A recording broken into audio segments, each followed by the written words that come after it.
ચાલો મિત્રો એના પછી ધોરણ 10 ગણિત ચેપ્ટર 4 દ્વિઘાત સમીકરણનો ભાગ નંબર 4 સ્વાધ્યાય 4.2 નો ત્રીજો દાખલો હવે કુટ પ્રશ્ન આવશે જે આગળ દ્વિચલમાં આવી ગયા એવા બરાબર છે ખબર કેમ પડે આ કેનો અત્યારે તો તમે સ્વાધ્યાય 4 કરો એટલે ખબર છે કે સ્વાધ્યાય ચોથાનો દાખલો ત્રીજાનો છે ચોથાનો આજ રકમ આપી દે પરીક્ષામાં કેમ ખબર પડે તમે અગાઉ તમને વાત કરી હતી કે કોઈ બે સંખ્યાના ગુણાકારની કે વાત હોય તો સમજી લેવાનું કે એ બરાબર ચોથું ચેપ્ટર છે તો તમે જોઈ શકો છો બે એવી સંખ્યા શોધો કે જેમનો સરવાળો 27 એનો ગુણાકાર 182 હોય જો મિત્રો ગુણાકાર આવ્યો તો કા બેયનો સરવાળો 27 અને બેયનો ગુણાકાર 100 તો ધારી લ્યો એમાં કોઈ એક સંખ્યા ધારી લ્યો કે ધારો કે કોઈ એક સંખ્યા x છે ધારો કે કોઈ એક સંખ્યા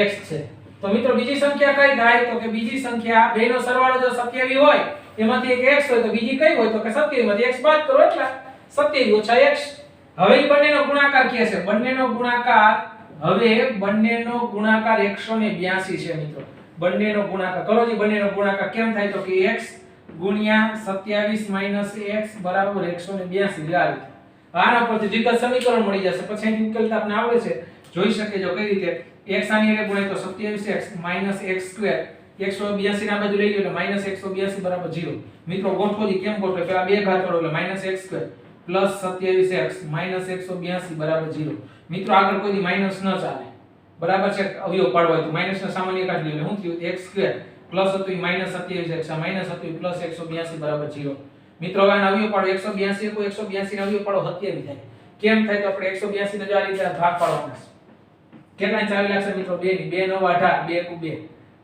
કેટલા ચાવી લાગે તો કે 13 7 51 હાથ ની ચાવી 13 ની ચાવી 13 7 51 થાય તો મિત્રો આની અંદર ભાગ પાડો 27 થાય તો કે 7 2 14 14 ને 13 તમે જોઈ શકો 14 ને 13 નિશાની આપો મધ્યમ પદનો માઈનસ એનાથી ઓછા એટલે માઈનસ માઈનસ માઈનસ પ્લસ જો તો કઈ રીતે અવયવ પડશે મિત્રો શું થશે x² - 14x - 13x પ્લસ 182 બરાબર 0 મિત્રો બેની જોડી બનાવો x સામાન્ય x - 14 અહીં ઓછા 13 સામાન્ય x - 14 બરાબર 0 મિત્રો આ બે પદ હરખાવી જવા જોઈએ એટલે x - 14 બીજા કૌંસમાં x - 13 બરાબર 0 એક એક બરાબર 0 લઈ લો તો x - 14 0 x - 13 બરાબર 0 x બરાબર છે મિત્રો 14 અને x બરાબર છે મિત્રો 13 તો કા 13 જવાબ આવી શકે 14 બંને શક્ય છે હવે જો મિત્રો એક સંખ્યા 14 હોય તો બીજી સંખ્યા 13 થાય આમાંથી બાદ કરો જો એક સંખ્યા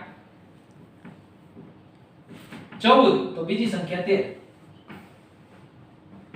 અને એ જ રીતે જો એક સંખ્યા તમે 13 લ્યો તો બીજી સંખ્યા 14 થાય તો મિત્રો બે જવાબ શક્ય છે અને આ રીતે બેમાં તમારે લખવું પડે તો આ રીતે મિત્રો બે સંખ્યાના ગુણાકારની વાત આ મોસ્ટ આઈએમપી કુટ પ્રશ્ન છે ત્યાં દ્વિઘાત સમીકરણ રીતે ઉકેલવાનું છે આ ત્રીજો દાખલો એના પછી ચાલો એના પછી મિત્રો ચોથો દાખલો સ્વાધ્યાય 4.2 નો જેના વર્ગનો સરવાળો 365 થાય તેવી બે ક્રમિક ધન પૂર્ણાંક સંખ્યાઓ શોધો મિત્રો બરાબર છે જો વર્ગનો સરવાળો વર્ગ આવે ગુણાકાર આવે તો આ ચોથું ચેપ્ટર સમજવાનું તો બે ક્રમિક ધન પૂર્ણાંકો કઈ થાય ધારો કે બે ક્રમિક ધન પૂર્ણાંક સંખ્યા કઈ કઈ થશે મિત્રો તો કે એક x અને બીજું x 1 છે મિત્રો બરાબર હવે એમના વર્ગનો સરવાળો તેમના વર્ગનો સરવાળો 365 વર્ગનો સરવાળો 365 છે કરો જી મિત્રો બેના વર્ગનો સરવાળો પહેલા x નો સ્ક્વેર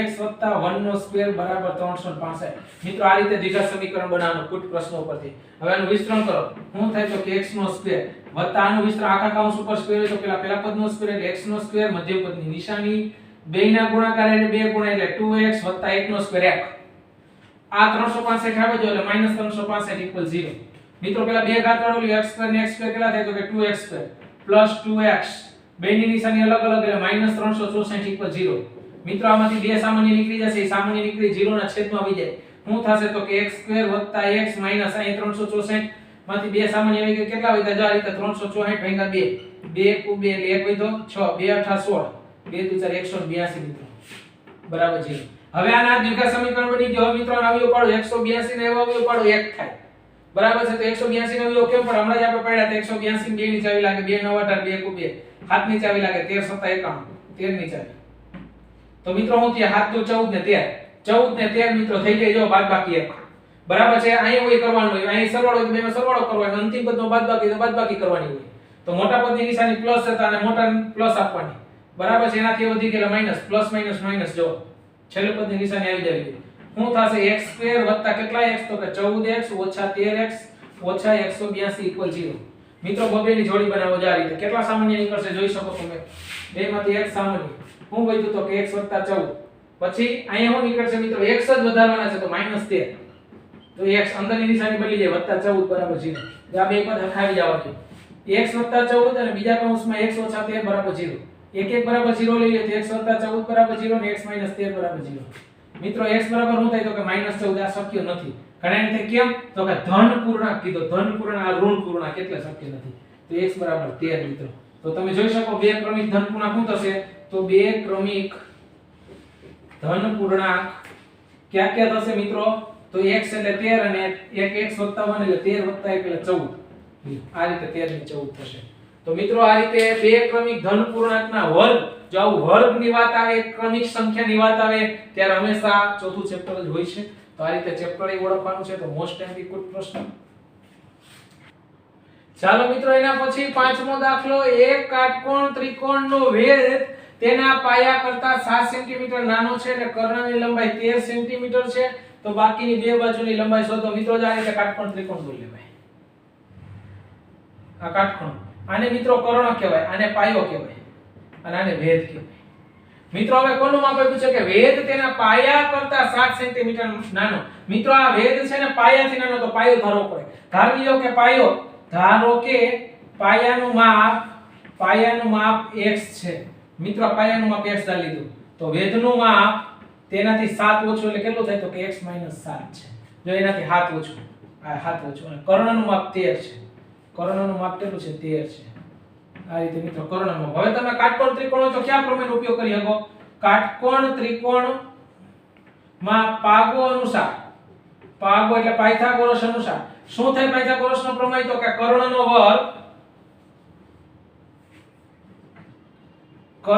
વર્ગ એ કોના વર્ગ જેટલો થાય? તો કે વેધનો વર્ગ વત્તા પાયાનો વર્ગ. નામ આપ્યું તો આપણે નામ આપીએ, નામ નથી આપ્યું. આ રીતે કર્ણનો વર્ગ એટલે 13 નો વર્ગ બરાબર વેધ કેટલાનો છે? તો કે x - 7 નો વર્ગ વત્તા પાયો કેટલાનો છે? તો કે x નો વર્ગ. મિત્રો 13 નો વર્ગ થાય 169. 13 * 13. આનો વર્ગનું વિસ્તરણ તૈયાર કરો તો x² મધ્યમ પદની નિશાની બેના ગુણાકાર એટલે 2 એટલે 14x. અંતિમ પદ હંમેશા પ્લસ હોય. 7 નો સ્ક્વેર 49 વત્તા x નો સ્ક્વેર. મિત્રો તો તમે જોઈ શકો છો 169 આ બાજુ લઈ લ્યો તો કેવા થઈ જાય? તો માઈનસ થઈ જાય. તો જોઈ શકો છો x² ઓછા 14x વત્તા 49 વત્તા x² માઈનસ 169 ઇક્વલ 0. ચાલો હવે ગોઠવો ક્રમ અનુસાર x² ને x² 2x² માઈનસ 14x 49 ને 169 બેની નિશાની અલગ અલગ એટલે બાદબાકી કરો તો શું થાય? તો કે માઈનસ 120 બરાબર 0. ચાલો આમાંથી બે સામાન્ય કાઢો. શું થશે? તો કે x² ઓછા 7x ઓછા 60 બરાબર 0. બે વયા ગયા 0 ના છેદનો મિત્રો. 60 ના એવા ભાગ પાડો 7 થાય. 60 કેમ થાય? તો કે 12 × 5 60. જો અહીં અંતિમ પદમાં બાદબાકી લઈને બાદબાકી હાથ આપી હોય જો થાય જ છે. નિશાની કેમ આપવાની? મધ્યમ પદમાં માઈનસ એટલે આને માઈનસ આપે, એનાથી વધી ગયેલા plus, plus minus minus x લાગેલું છે જારી. શું થશે? તો બોલતા જઈએ તો કે x² - 12x વત્તા 5x ઓછા 60 ઇક્વલ 0. મિત્રો બબેની જોડી કેટલા સામાન્ય નીકળશે? તો કે x ઓછા 12 વત્તા 5 સામાન્ય x ઓછા 12 બરાબર 0. આ સામાન્ય x ઓછા 12 x વત્તા 5 બરાબર 0. એક એક બરાબર 0 લે તો x - 12 બરાબર 0 અને x + 5 બરાબર 0. x બરાબર 12 જવાબ. x બરાબર -5 મિત્રો શક્ય નથી. હું કામ શક્ય નથી? કોઈ x એટલે પાયો, પાયો કોઈ માઈનસમાં હોય, કોઈનું માપ માઈનસમાં ન હોય. તો આપણે બે બાજુ જોઈશે તો બે બાજુ કેટલાની થશે? તો કે પાયો જોઈશે. પાયો કેટલાનો છે? તો કે x નો. x એટલે કેટલા આવ્યો? તો કે 12. હવે શું જોઈશે તમારે? વેધ. વેધ કેટલો છે? તો કે x - 7. x એટલે કિંમત મૂકો 12 - 7 એટલે 5. તો મિત્રો વેધ મળશે 5 અને પાયો મળશે 12. તો આ રીતે તમારે કાટકોણ ત્રિકોણ દોરી લેવાય અને પાયો કહેવાય અને વેધ કહેવાય. વેધનું માપ પાયાથી હાથ ઓછો એટલે આનો ધરાય. આ ધારી લ્યો એટલે આવડી જાય. કર્ણ આપ્યો તો કાટકોણ ત્રિકોણ એટલે હંમેશા પાયથાગોરસનો જ ઉપયોગ કરવાનો. પછી દ્વિઘાત સમીકરણ મળી જાય એટલે પહેલાનો છેલ્લાનો વચ્ચેનો જેટલો માઈનસ માપ શક્ય નથી. ખાસ ધ્યાન રાખજો કારણ કે કોઈનું માપ માઈનસમાં ન હોય. ઈ કિંમતમાં મૂકો એટલે બે માપ મળી જાય. તેના પછી જોઈએ મિત્રો સ્વાધ્યાય 4.2 નો છઠ્ઠો દાખલો. એક કુટીર ઉદ્યોગ એક દિવસમાં કેટલીક માટીની વસ્તુ બનાવે છે. એક નિશ્ચિત દિવસે એક ચોક્કસ દિવસે જણાયું કે પ્રત્યેક વસ્તુની ઉત્પાદન કિંમત તે દિવસે ઉત્પાદિત વસ્તુના બમણા કરતા 3 વધુ છે. મિત્રો એકની કિંમત કેટલી છે તો કે જે દિવસે જેટલા ઉત્પન્ન થાય ને એના બમણાથી 3 રૂપિયા વધુ છે. અને જો કુલ ખર્ચ એક દિવસનો 90 રૂપિયા હોય તો વસ્તુની સંખ્યા અને પ્રત્યેક વસ્તુની ઉત્પાદન કિંમતનો ખર્ચ શોધવાનો છે. તો ધારો કે ઉત્પાદિત વસ્તુની સંખ્યા x છે. મિત્રો ઉત્પાદન ખર્ચ કેટલો થાય તો કે ઉત્પાદન ખર્ચ તેના બમણાથી 3 વધુ. આના બમણા એટલે 2x અને એનાથી 3 વધુ એટલે 2x 3 છે. કુલ ખર્ચ 90 થાય છે મિત્રો. કુલ ખર્ચ 90 રૂપિયા છે. તો મિત્રો કુલ ખર્ચ કેમ થાય તો કે ઉત્પાદિત વસ્તુની સંખ્યા ગુણ્યા 1 નો ખર્ચ બરાબર 90 એટલે x ગુણ્યા 2x 3 બરાબર 90. બેયનો ગુણાકાર થઈ 90 રૂપિયા થાય. તો મિત્રો આના ઉપર દ્વિઘાત સમીકરણ કેમ થાય? x આની અંદર ગુણાય તો 2x² 3x 90 આ બાજુ એટલે -90 બરાબર 0. મિત્રો આમાંથી સામાન્ય નથી નીકળતો નકર કાઢવાના હોય. તો હવે કેમ થાય તો કે 90 દુ 180 એના એવા ભાગ પાડો કે એની બાદબાકી અંતિમ પદમાં હોય ની થાવું જો બાદબાકી 3 થાય. તો મિત્રો 180 ના ભાગ કેમ પડે? જો 180 90 દુ 180 2 90 2 45 5 9 3 3 3 1. હવે મિત્રો તમારે એવા ભાગ પાડવાની બાદબાકી છે ને 3 થાવી જોઈએ. તો મિત્રો આમાં જોડી બનાવો છે. કેમ જોડી બને? જો 2 દુ 4 4 તેરી 12 અને બીજી જોડી 5 તેરી 15. જો 15 ને 12 ની બાદબાકી કરો 3 થઈ જાય. અંતિમ પદમાં જે નિશાની હોય ની કરવાનું તો બાદબાકી 3 કરવાનું. હવે નિશાની મધ્યમ પદ અનુસાર અપાય. મધ્યમ પદમાં પ્લસ નિશાની છે તો મોટાને પ્લસ એનાથી વધી ગયા એટલે માઈનસ પ્લસ માઈનસ માઈનસ. જો x લાગેલો છે તો x લગાડી દેવાનો. શું થાય મિત્રો? 2x² ગમે ને પેલા રાખી શકો, 15 ને રાખી શકો અને 12 ને રાખી શકો. તમારી ઈચ્છા થાય રખાય. બરાબર છે. જેમ સામાન્ય બાજુમાંથી નીકળતું ને એવું રખાય. 2x ની બાજુમાં 12x રાખો તો સામાન્ય નીકળે, 15 માં ન નીકળે. એટલે આપણે અનુકૂળતા રાખી શકાય. -12x રાખ્યા નિશાની સહિત +15x -90 બરાબર 0. બબેની જોડી ગમે સ્ટેપ ને આમાંથી પેલા રાખી શકો. બરાબર છે. હવે શું કરવાનું? બબેની જોડી થઈ ગઈ. સામાન્ય કાઢોજી શું થાય તો બેમાંથી સામાન્ય મિત્રો 2x નીકળશે. શું વધશે તો કે x - 6. મિત્રો આ x વધારે હોય તો 15 સામાન્ય કાઢવો પડે એટલે +15 સામાન્ય એટલે x - 6 15 * 90. જો બે નિશાની હરખી આવી લેવી. x - 6 અને 2x + 15 બરાબર 0. મિત્રો એક એક બરાબર 0 લઈ લો. x - 6 બરાબર 0 અને 2x + 15 બરાબર 0. તો x બરાબર કેટલા થયા તો કે 6. 2x બરાબર -15. x બરાબર -15 ના છેદમાં 2 આ શક્ય નથી. હું કામ શક્ય નથી મિત્રો? કારણ કે બરાબર છે એ વસ્તુની સંખ્યા કોઈ દી માઈનસમાં ન હોય અને જે માઈનસમાં તો રૂપિયા માઈનસમાં થાય એવું શક્ય છે. એટલે x બરાબર 6. તેથી આપણે ઉત્પાદિત વસ્તુની સંખ્યા કેટલી હશે તો કે ઉત્પાદિત વસ્તુની સંખ્યા મિત્રો 6 થશે. અને ઉત્પાદનનો ખર્ચ મિત્રો 2x + 3 છે. કિંમત મૂકો તો 2 અહીંયા 6 + 3 6 તેરી 12 + 3 એટલે 15 રૂપિયા. એકનો ખર્ચ મિત્રો 15 રૂપિયા થશે અને એની 6 વસ્તુ રોજની ઉત્પન્ન થાય એટલે કુલ 15 * 6 90 રૂપિયા થયા. તો મિત્રો મોસ્ટ ટાઈમ તો અહીં સ્વાધ્યાય 4.2 ના તમામ દાખલા ઉદાહરણ સહિત પૂરું થાય છે. હવે એના પછી જોઈએ. ચાલો મિત્રો એના પછી એક્સ્ટ્રા કૂટ પ્રશ્ન વધારાના છે તમારી ફેસબુકમાં કરવાના છે. બરાબર 30 ગુણની પરીક્ષામાં આચાર્યએ મેળવેલ ગુણ કરતા જો 10 માર્ક વધારે મેળવ્યા હોત તો બરાબર નવા ગુણના 9 ગણા એ તેણે મેળવેલ ગુણના વર્ગ જેટલા થાય. અને જો પરીક્ષામાં ઋણ ગુણાંકન પદ્ધતિ ન હોય તો કેટલા ગુણ મેળવ્યા છે તે શોધો. ધારો કે આચાર્ય x ગુણ મેળવ્યા છે. ધારો કે આચાર્યએ x ગુણ મેળવ્યા. હવે મિત્રો એના કરતા 10 માર્ક વધારે મેળવ્યા હોત. જો તેનાથી 10 વધારે હોત તો તેનાથી 10 ગુણ વધારે મળે તો નવા ગુણ કેટલા થઈ જાય તો કે નવા ગુણ કેટલા થઈ જશે? એનાથી 10 વધારે x + 10. આ જૂના ગુણ x મેળવ્યા હતા. હવે જો 10 વધારે મળે તો x + 10. હવે શું કહે છે તો નવા ગુણના 9 ગણા. તો નવા ગુણ એટલે આ નવા ગુણના 9 ગણા એને મેળવેલ ગુણના વર્ગ જેટલા વધારે છે. તો અહીંયા શરત છે. શું શરત છે? જો આ શરત છે યાદ રાખજો. નવા ગુણના 9 ગણા એટલે 9 વડે ગુણવાનું. એ જૂના જે ગુણ છે, આગળના જે ગુણ છે એ આગળના ગુણના વર્ગ જેટલા થાય. હવે મિત્રો નવા ગુણ કેટલા છે તો કે જો નવા ગુણ આવ્યા તો x + 10. આ x + 10 એના 9 ગણા. એને જૂના ગુણ આગળના ગુણ કેટલા હતા તો કે x ના વર્ગ જેટલા એટલે x નો વર્ગ. આ રીતે સમીકરણ બને. રકમ ઉપરથી સમીકરણ બનાવવાનું જ મહત્વ છે. ધારો કે આચાર્ય કેટલા ગુણ મેળવ્યા તો કે x. એ જૂના ગુણ થયા. જો એને 10 ગુણ વધારે મેળવ્યા હોત તો એ નવા ગુણ તો કે x + 10. હવે એમ કે છે નવા ગુણના આ નવા ગુણ આવે એને 9 ગણાય. આને 9 ગુણ એટલે 9 વડે ગુણો. એ તેના આગળના વર્ગ ગુણ જેટલા છે એના વર્ગ જેટલા છે. તો આગળના ગુણ x હતા એના વર્ગ જેટલા. આ રીતે. હવે બરા કાઉન્સ છોડો અને બની ગયું સમીકરણ. આની અંદર ગુણો એટલે 9x + 90 બરાબર x². મિત્રો આપણે બે ઘાત એક ઘાત ની રીતે ગોઠવતા બે પદને ઉપાડીને અહીં લઈ જાવ આ બાજુ. શું થશે મિત્રો?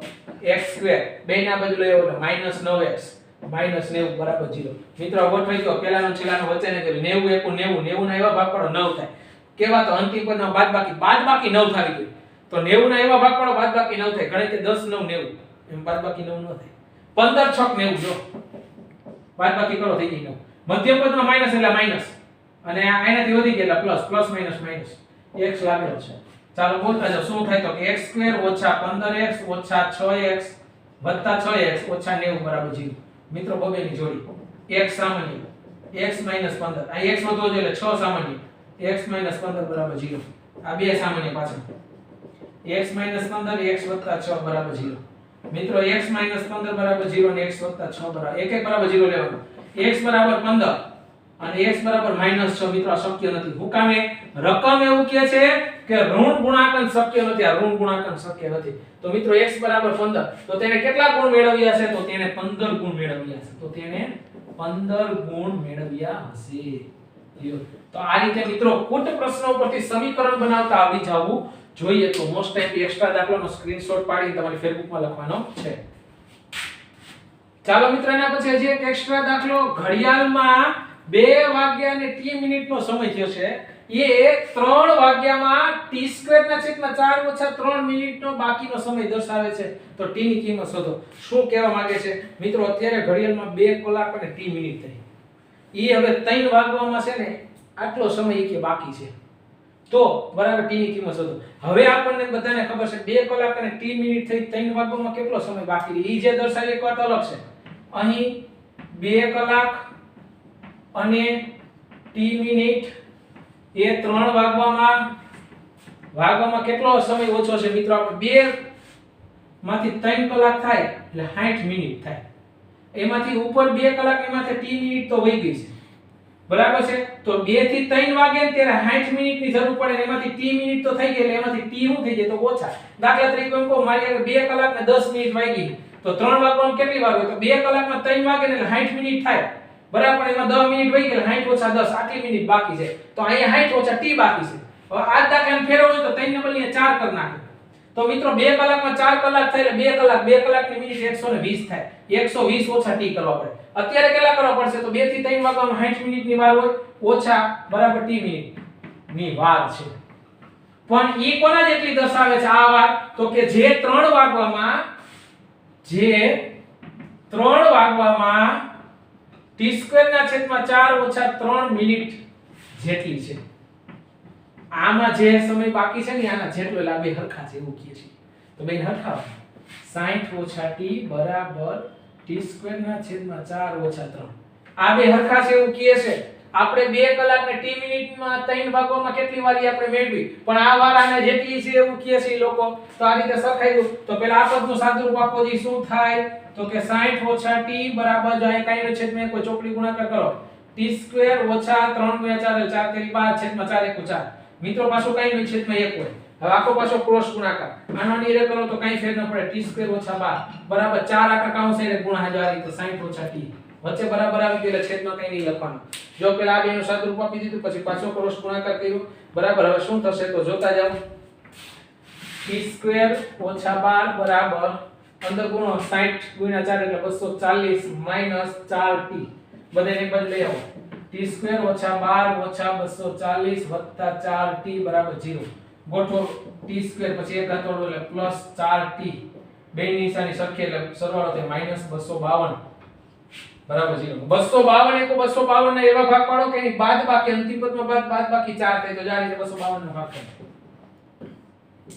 2 ની ચાવી 2 1 2 2 4 લેખ હોય તો 2 6 12 2 ની ચાવી 2 6 12 2 તેરી 6 63 માં કેની ચાવી લાગે તો કે 7 ની ચાવી 7 9 63 બરાબર 3 ની ચાવી મિત્રો બાદબાકી 4 થાવી જોઈએ બરાબર છે. તો બાદબાકી 4 થઈ જોડી બનાવો તો જો આ બે ની જોડી 7 2 14 3 તેરી 9 9 2 18 18 ને 14 ની જોડી બની ગઈ. જો કારણ કે કેમ જોડી બની, બે ત્રણ વાર પ્રેક્ટિસ કરો એટલે ખબર પડી જાય કઈ રીતે જોડી બની. 18 ને 14 બાદબાકી કરો 4 થઈ જાય. જો 18 ને 14 આપો નિશાની, મધ્યપદનો પ્લસ એટલે પ્લસ, એનાથી વધી ગયેલા ઓછા, પ્લસ માઈનસ માઈનસ, t લાગેલું છે એટલે t લગાડવાના. આ રીતે ના અવિભાજ્ય અવયવ પાડવાના છે. શું થશે તો કે t² + 18t - 14t - 252 બરાબર 0. બબેની જોડી કેટલા સામાન્ય નીકળશે તો કે t + 18. અહીંયા ઓછા t વધારે હોય તો 14 સામાન્ય કાઢવો પડે. t + 18, જો માઈનસ આવ્યો એટલે અંદરની નિશાની બદલી જાય. આ બે સામાન્ય હરખાવી જવા દે. t + 18 અને બીજામાં t - 14 બરાબર 0. t + 18 બરાબર 0 અને t - 14 બરાબર 0. મિત્રો t બરાબર -18 શક્ય નથી, કારણ કે સમય કોઈ માઈનસમાં ન હોય. t બરાબર 14. તો આપણે t ની કિંમત શું આવશે મિત્રો? આપણે t ની કિંમત જોઈશું તો આવશે 14. તો મોસ્ટ આઈએમપી 2 કલાક ને t મિનિટ ને 3 વાગ્યામાં કેટલી વાર છે? તો 2 માંથી 3 થાય તો 60 મિનિટ થાય. હજી t ઉપર થઈ ગયા 60 ઓછા t. આ સમય કોના જેટલો છે? બરાબર છે. તો આ રીતે આવડી જવું જોઈએ. આ બે એક્સ્ટ્રા દાખલા હતા. તો મિત્રો સ્વાધ્યાય 4.1 અને 4.2 પૂર્ણ થઈ છે. આપણે અવયવીકરણની રીતે અભ્યાસ કર્યો. હવે એના પછીના ભાગની અંદર પૂર્ણ વર્ગની રીત અને સૂત્રની રીતના દાખલા કરીશું.